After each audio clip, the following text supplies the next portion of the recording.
人生破破烂烂的，我活得欲望淡淡的，考试哪有不懵的，他上班哪有不疯的。当年我也是甜妹，我现在只能做工位，麻烦时间暂停一会儿，好饿好困也好累。小孩子才有选择，成年人哪有资格？只有数不尽的折磨，只有干不完的活。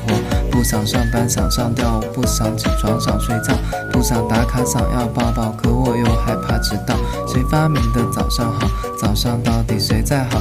每天都要起个大早，怎么可能好得了？